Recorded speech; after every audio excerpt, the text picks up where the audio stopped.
മലയാളിയുടെ ജീവിത സംസ്കാരത്തിന് ആസ്പദമായ സവിശേഷതകൾ അന്വേഷിക്കുന്നതിൻ്റെ ഭാഗമായി നടത്തിയ സാംസ്കാരിക സംരംഭമാണ് കേരളീയം.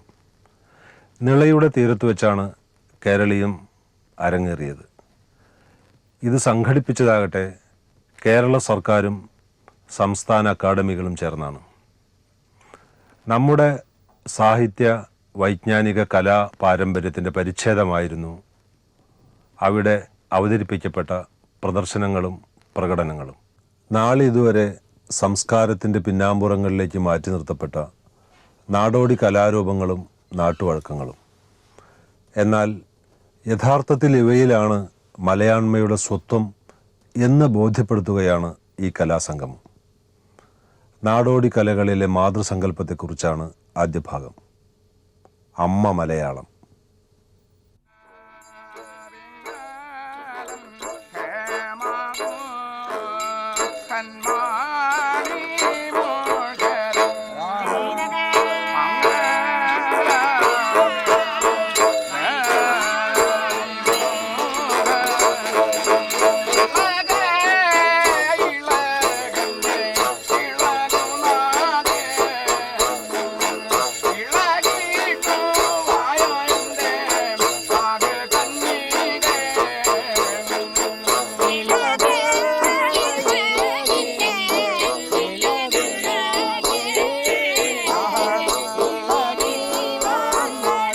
പ്രകൃതിയുമായുള്ള സുതാര്യവും സുദൃഢവുമായ ജൈവബന്ധമാണ് കേരളത്തിലെ നാടൻ കലകളുടെ മുഖപ്രസാദം.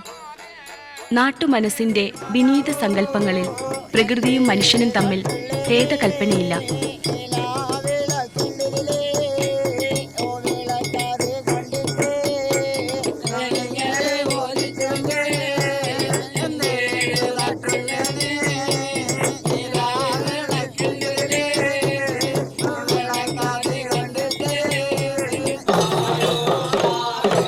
ഉച്ചാരണ ചുവടുകൾക്കൊപ്പം ഇളകിയാടുന്ന മാരിത്തെയ്യങ്ങളുടെ കുരുത്തോല ഉടയാടകൾ, ചായില്യവും മനയോലയും ചാലിച്ച മുഖത്തെഴുത്തുകൾ, ചെത്തിപ്പൂവും കുരുത്തോലയും കൊണ്ടുള്ള തെയ്യമണിയലങ്ങൾ, പടയണി കോലങ്ങളിലെ അമാനുഷ്യ രൂപങ്ങൾ എഴുതിയ കവുങ്ങിൻ പാളകൾ. കേരള പ്രകൃതിയുടെ ഹരിതവർണ്ണം പൂരകവർണ്ണങ്ങൾക്കൊപ്പം തഴയാടയും മെയ്യലങ്കാരങ്ങളുമായി മാറുന്നു നമ്മുടെ നാടോടി കലാരൂപങ്ങളിൽ. ഗ്രാമോത്സവങ്ങളുടെ ഉത്സാഹ നാളുകളിൽ ഈ കാവരങ്ങുകളിൽ അവതാരകനും ആസ്വാദകനുമില്ല.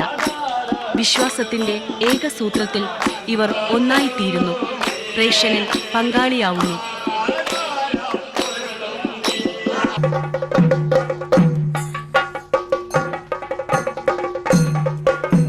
എടുത്തും കൊടുത്തും പൈതങ്ങളെ പാലിക്കുന്ന തട്ടകങ്ങളുടെ അതിദേവതകൾ മിക്കവരും കാളിയുടെ അംശാവതാരങ്ങളത്രേ. കാളിക്കോ അമ്മ ദൈവങ്ങൾക്കോ വേണ്ടി ഒരു കാവെങ്കിലും പണിയാത്ത ഒരൊറ്റ മലയാള ഗ്രാമം പോലുമില്ല. ഈ ഗ്രാമദേവതമാരുടെ അനുഗ്രഹമാണ് അനുഷ്ഠാനങ്ങളെ നിലനിർത്തിയ കർമ്മസാഫല്യമായി.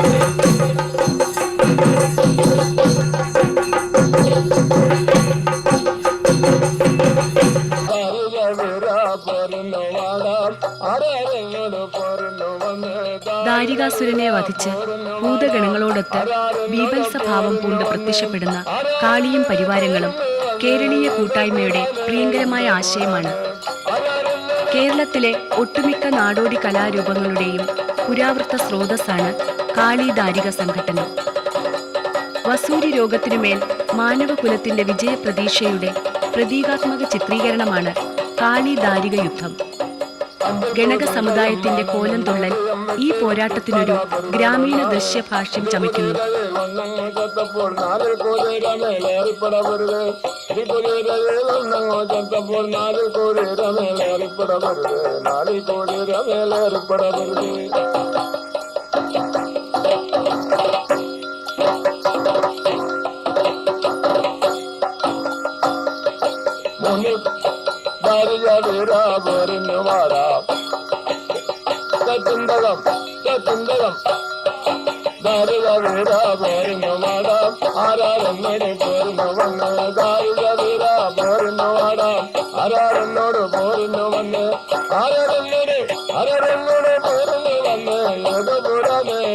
ൂര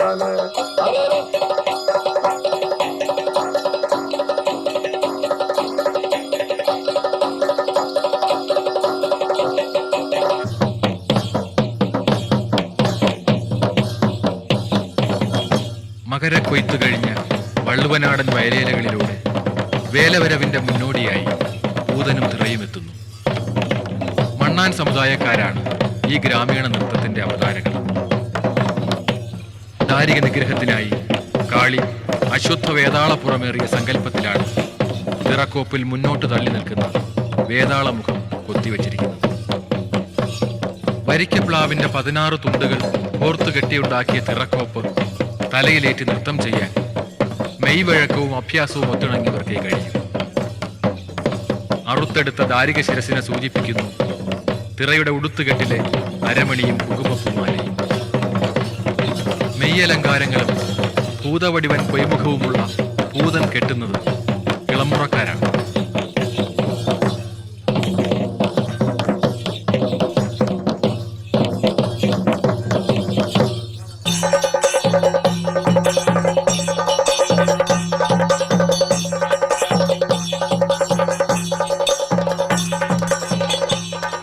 ദാരിക നിഗ്രഹത്തിനു ശേഷം കലിയടങ്ങാതെ കൈലാസത്തിലെത്തിയ കാളി ശാന്തയാകുന്നത് തന്റെ പുത്രൻ സുബ്രഹ്മണ്യൻ രചിച്ച സ്വന്തം പ്രതിരൂപം കണ്ടിട്ടാണത്രേ.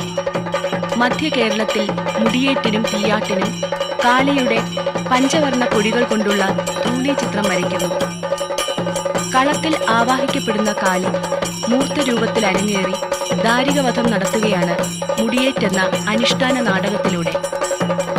കൊച്ചി പ്രദേശത്ത് കുറുപ്പന്മാരും തിരുവിതാംകൂറിൽ മാരാന്മാരുമാണ് മുടിയേറ്റ് നടത്തുന്നത്.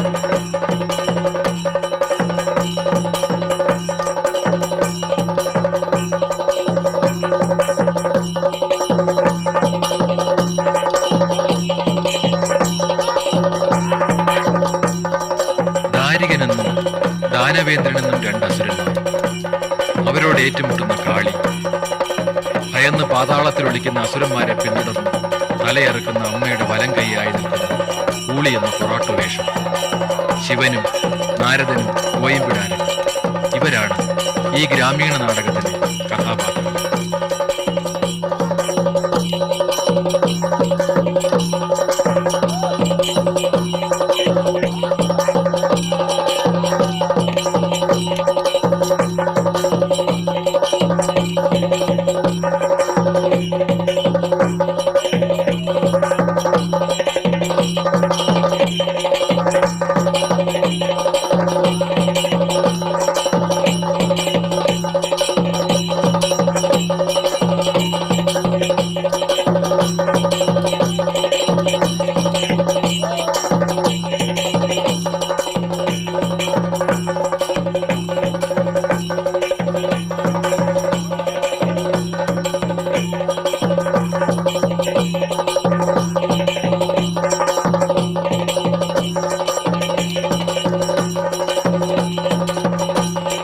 മുടിയേറ്റിനിടയിൽ അംഗക്കലി പൂണ്ട കാളി ദാരികന്റെ കഴുത്തേർത്ത യഥാർത്ഥ സംഭവം മധ്യ കേരളത്തിലെ കാവരങ്ങിലുണ്ടായിട്ടുണ്ട് എന്ന് പഴമക്കാർ പറയും. ആട്ടത്തിനിടയിൽ കാളിയുടെ തിരുമുടി ഇടയ്ക്കിടെ ഊരിവെക്കുകയും ആയുധം നിലത്ത് കുത്തിക്കുകയും ചെയ്യുന്ന പതിവുണ്ടായത് അതിനുശേഷമാണ്.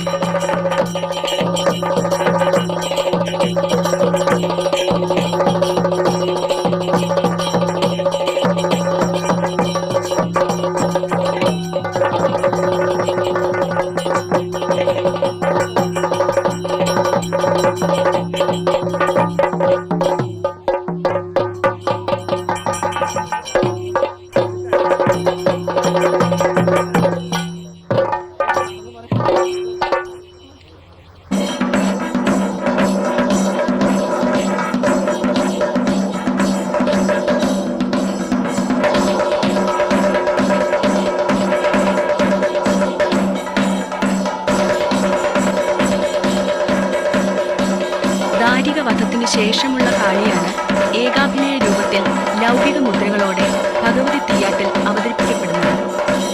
തോറ്റം പാടി കളം പൂജയിലൂടെ ദേവതയെ കളത്തിലേക്ക് തീയാട്ടുണ്ണികൾ നടത്തുന്ന ഈ ചൊല്ലിയാട്ടത്തിന് ചേർത്തല തിരുവല്ല ഭാഗങ്ങളിലാണ് പ്രചാരം.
പൂത്തുലഞ്ഞു നിൽക്കുന്ന പ്രകൃതിയുടെ ആത്യന്തിക സൗന്ദര്യം, ആ സൗന്ദര്യത്തെ ഗ്രാമത്തിൻ്റെ ദേവതയായിട്ട് സങ്കല്പിച്ചുകൊണ്ട്, അത് അമ്മയാക്കി സങ്കല്പിച്ചുകൊണ്ട്, അവർ മരത്തിലും ജലത്തിലും പാറക്കെട്ടുകളിലും ആകാശത്തിലും ഒക്കെ കുടിയിരുത്തിക്കൊണ്ട് അവരുടെ ശുദ്ധീകരണത്തിലൂടെ മാത്രമേ തങ്ങൾക്ക് നിലനിൽപ്പുള്ളൂ എന്ന ഉത്തമ ബോധ്യം ജീവിതാനുഭവങ്ങളിലൂടെ നേടിയെടുത്ത ജനസമൂഹം അവരുടെ വിശ്വാസ പ്രമാണങ്ങളും അറിവുകളും ഉപയോഗിച്ച് ഉരുത്തിരിച്ചെടുത്ത ഒരു ജീവിത രീതിയാണ്. പുറത്ത് നിൽക്കുന്ന ആളുകൾക്ക് ഒരു പക്ഷേ ഇത് കലയാണെന്ന് തോന്നുക, പക്ഷെ കലയല്ല. അവരെ സംബന്ധിച്ചിടത്തോളം, അല്ലെങ്കിൽ ഞങ്ങളെ സംബന്ധിച്ചിടത്തോളം ഇത് ഞങ്ങളുടെ ജീവിതത്തിൻ്റെ ഭാഗമാണ്, ജീവിതം തന്നെയാണ്. മാതാവ് എന്ന പേരിൽ നമുക്ക് ഒരു മതബദ്ധമായിട്ടുള്ള ഒരു സങ്കല്പമുണ്ട്. പക്ഷേ മതപൂർവമായിട്ട് തന്നെ നമ്മുടെ നാട്ടിൽ നമുക്ക് ഒട്ടേറെ മതപൂർവമായിട്ടുള്ള, അതായത് സംഘടിത മതം നിലവിൽ വരുന്നതിന് മുമ്പ് തന്നെ നമുക്ക് അമ്മമാരുണ്ട്. ഈ അമ്മ എന്ന് പറയുന്നത് അത് പ്രകൃതി തന്നെയാണ്. എലിയറ്റ് സ്മിത്ത് ഒരിക്കൽ സൂചിപ്പിച്ച ഈ ഗിവേഴ്സ് ഓഫ് ലൈഫ്, മാതൃദേവത എന്ന് പറയുന്നത് ഗിവേഴ്സ് ഓഫ് ലൈഫാണ്, ജീവദാതാക്കളാണ് എന്നുള്ള സങ്കല്പം അക്ഷരാർത്ഥത്തിൽ ഈ സാധൂകരിക്കുന്ന ഒന്നാണ് കേരളത്തിലെ അമ്മ ദേവതാ സങ്കല്പം എന്ന് നമുക്ക് പറയാൻ പറ്റും. ഇപ്പോൾ ഈ പടയണിയിലും മുടിയേറ്റിലും തെയ്യത്തിലും ഈ തെറയും പൂതനിലും ഒക്കെ അവിടെ ഒരു അമ്മയുണ്ട്. ഇത് പുരാണത്തിൽ നമ്മൾ കേട്ട് കേൾവിയുള്ള സാധാരണഗതിയിലുള്ള മതത്തിൻ്റെ ഭാഗമായ അമ്മയല്ല. ഭദ്രകാളി എന്ന് പറയുന്നത് പോലും പുരാണ ദേവതയാണെന്ന് വ്യക്തമാണ്. പക്ഷേ ആ ഭദ്രകാളി പോലും ഇവരുടെ ഭദ്രകാളി സങ്കല്പത്തിൽ നിന്ന് വ്യത്യസ്തമാണ്. ഇപ്പോൾ വെലിക്കളയിലെ ഭദ്രകാളി എന്ന് പറയുമ്പോൾ നമുക്ക് ചുറ്റും കാണാവുന്ന ഒരു സാധാരണ അമ്മയാണ്, ഈ പുരാണത്തിലെ ദേവതയെയല്ല. അത് മിക്കതിലും കാണാൻ കഴിയും. തെയ്യത്തിലും അങ്ങനെ തന്നെയാണ്. അതത് ഈ പ്രാദേശിക സങ്കല്പങ്ങളുമായി കൂട്ടിയിണക്കിക്കൊണ്ടുള്ള ഒരു പുത്തൻ മാതൃദേവതാ സങ്കല്പം ഇവിടെ ഉണ്ടായിട്ടുണ്ട്. പിൽക്കാലത്ത് സംഘടിത മതം രൂപപ്പെട്ട് വന്നതോടുകൂടി ഇവയ്ക്ക് മതപരമായ വ്യാഖ്യാനങ്ങൾ ഉണ്ടാവുകയും സംഘടിത മതം ഇവയെ ഒരർത്ഥത്തിൽ വിലക്കെടുക്കാൻ ശ്രമിക്കുകയും ചെയ്തിട്ടുള്ളത് നമുക്ക് കാണാൻ കഴിയും. അപ്പോഴും ഈ സംഘടിത മതം ഏർപ്പെടുത്തിയ ഈ വിലക്കുകളും ഈ മതിൽക്കെട്ടുകളും ഭേദിച്ചുകൊണ്ട് ഈ പഴയ ഈ തിണയിലേക്കും പഴയ മന്നത്തിലേക്കും പഴയ ആ ഒരു പ്രകൃതിയിലേക്കും മടങ്ങാനുള്ള ഒരു വെമ്പൽ നമ്മുടെ നാടോടി കലകളിൽ നമുക്ക് ധാരാളമായിട്ട് കാണാൻ കഴിയും.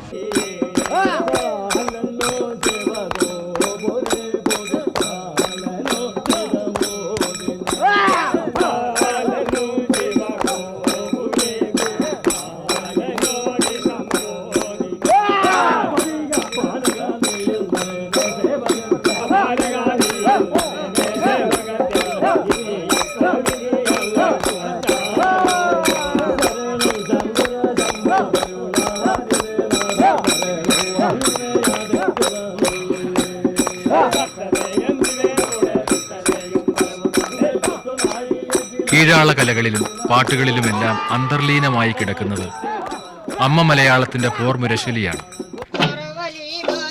ആദി മാതൃദേവതയുടെ പ്രാഗ്രൂപ സാന്നിധ്യം പ്രകടമാക്കുന്ന മലവാഴിയാട്ടം ഇത്തരമൊരു അനുഷ്ഠാന കലയാണ്.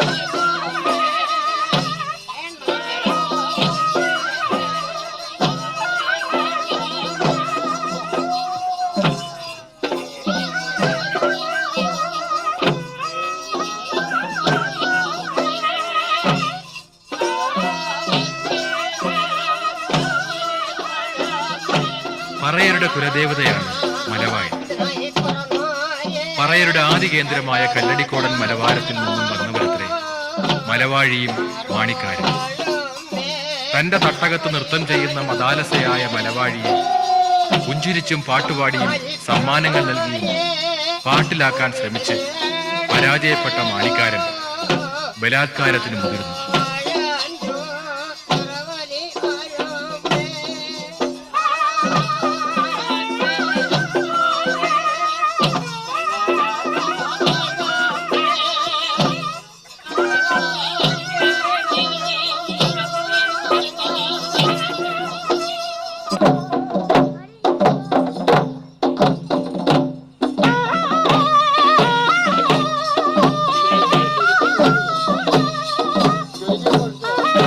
കാട്ടുപെണ്ണിന്റെ ശൗര്യവുമായി ഏറ്റുമുട്ടി ആരും തോൽക്കാതെ ഒടുവിൽ സമരസപ്പെട്ട നഞ്ഞിലും നായാട്ടിലും ഒന്നിച്ച് ഒന്നായി തീരുന്നു മലവാഴിയും മാണിക്കാരും.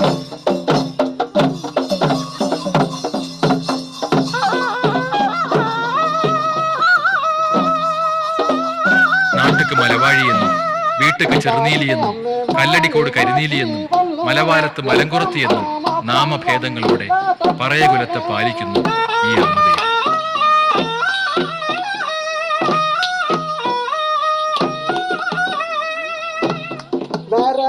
കാലത്ത് വരാമെന്നു ചൊല്ലി കരയുമ്പോൾ പോയതാണമ്മ.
കാവിലും പള്ളിയറയിലും മലനടയിലും കുടിയിരിക്കുന്ന ഗ്രാമദേവതകൾ. അമ്മ ഇവിടെ പ്രകൃതിയുടെ വിളിപ്പേരാകുന്നു. തുടികൊട്ടിയും തോറ്റം പാടിയും അമ്മയെ തോറ്റി ഉണർത്തുന്ന മക്കൾ. ദ്രാവിഡ പാരമ്പര്യത്തിന്റെ തായ്ക്കുല സ്മൃതികൾ ഉയർത്തുന്നു മലയാളത്തിന്റെ നാടോടിക്കലകൾ.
സമൃദ്ധമാണ് കേരളത്തിൻ്റെ പ്രകൃതി.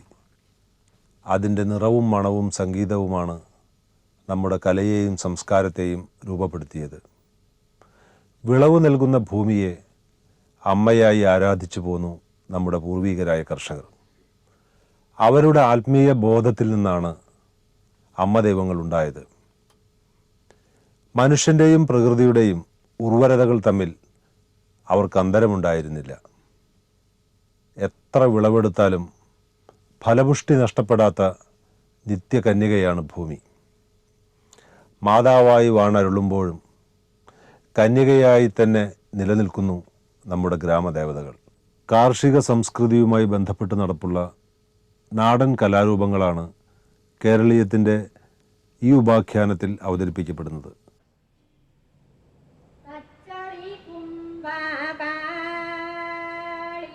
തുലാപ്പത്തു മുതൽ വടക്കൻ കേരളത്തിലെ ഗ്രാമീണ ഭവനങ്ങളിൽ കാർഷിക സമൃദ്ധിയുടെ വിളംബരവുമായി കോതാമൂരിയും പനിയനുമെത്തുന്നു. ആര്യർ നാട്ടിൽ പിറന്ന് കോലത്തുനാട് കിനാവു കണ്ട് മരക്കലമേറി ചെറുകുന്നിലെത്തിയ ചെറുകുന്നത്തമ്മയുടെ കഥയാണ് പാണരും മലയരും വീടുകൾ തോറും കൊട്ടിപ്പാടുന്നത്. ഒരു കൈയിൽ അന്നപാത്രവും മറുകൈയിൽ കരണ്ടിയുമേന്തുന്ന, ധാന്യാദികൾ വിളയിച്ച് വിശക്കുന്നവർക്കെല്ലാം അന്നം വിളമ്പുന്ന ജഗൻ മാതൃസ്വരൂപമായ അന്നപൂർണേശ്വരിയാണ് ചെറുകുന്നത്തമ്മ. ആലകളിൽ അകിട് നിറയാനും നാടും നഗരവും പൊലിയാനും ആഗ്രഹിച്ച